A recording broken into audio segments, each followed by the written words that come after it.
In this video, I'll show you how to build a mobile-friendly web app in Replit.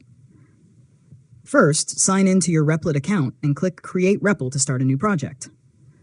Once your workspace is ready, open the Agent panel from the right sidebar. Next, paste this prompt into Replit Agent and send it.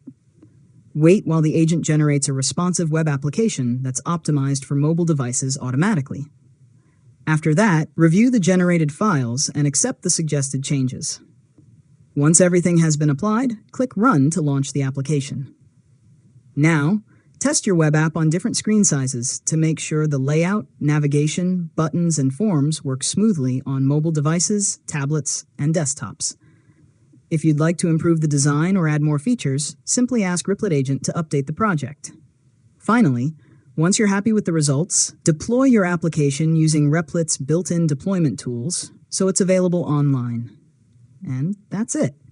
You've successfully learned how to build a mobile-friendly web app in Replit. If you found this tutorial helpful, make sure to subscribe to Learn Mode Lab for more tutorials.